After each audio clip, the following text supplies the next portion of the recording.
Imagine a life directed by fear, a journey where death is the final destination and there's no detour in sight. A path so shrouded in uncertainty that it feels like a cruel jest, a puzzle with pieces missing, an enigma that eludes understanding. That was my life, my journey. It was a relentless pursuit, a pursuit not of answers but of meaning, of purpose.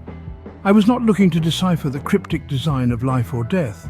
Instead, I sought ways to impact, to improve other lives during my ephemeral existence before the flame within me flickers out. I believe in a God, but not a singular entity. God is a chameleon, donning different forms for different desires, beliefs and expectations. Yet, even amidst this maelstrom of uncertainty, the promise of a new day, of success just around the corner, fueled my resolve. Even in this uncertain journey, the hope and expectation of a new dawn and the promise of success kept me going. Education was my beacon of hope, the light at the end of a seemingly endless tunnel. It was a journey that started in my birthplace, where I balanced work with evening classes. This challenging routine allowed me to reach high school by 1992. However, the morning schedule of high school threatened my ability to continue as it clashed with my work hours. The desire to fully commit to my studies, to absorb knowledge without distraction, was strong. In the end, my pursuit led me away from my birthplace to a land of opportunities, the United States. Here, I started anew, undeterred by the prospect of beginning from scratch. I earned my associate's degree in 2010, a bachelor's degree in 2013, and a master's degree in 2015. I even attempted a doctoral degree, but that chapter remains unfinished. Despite the hurdles, I persevered, and each degree was a step closer to my dreams. There will come a day when you'll realize that we are not enemies, but brothers and sisters under the sun.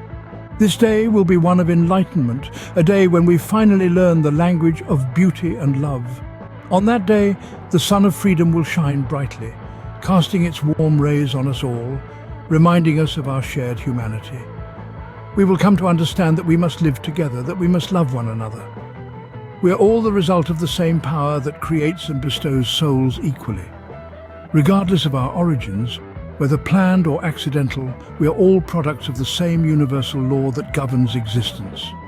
Imagine, if you will, the night your parents first met, their conversation turning into something more, giving birth to your existence. We are all past events, formed from the union of two beings. We are all products of our past, but that should never be a reason for violence or hatred. In the throes of war, we clung to life, but it felt like both God and the world had turned a blind eye to our struggles. Amid the chaos and uncertainty, our hearts beat with a single unified rhythm, the pulse of a shared will to live. We were young, and the world was still an uncharted territory that we yearned to explore. The fear of death was not born out of a dread of the unknown, but rather the terror of an untimely end to our journey. Each day was a battle, not against an external enemy, but against the gnawing fear of mortality. The spectre of death was always lurking, its icy fingers reaching out, threatening to snuff out the flame of life. Despite the persistent threat, our spirits remained unbroken, our desire to live undiminished. It was this will to live that was the root of my fear. In the face of adversity, faith often becomes a beacon of hope. In the dark corners of war-torn landscapes, we turn to God, not as a divine savior, but as a symbol of hope, a testament to the resilience of the human spirit. It was not a blind faith, but rather a belief kindled by the spark of survival that flickered within us. Even when it seemed like the world had abandoned us, we clung to this belief, drawing strength from it. The war was a crucible, a test of our will to survive, to persist against all odds.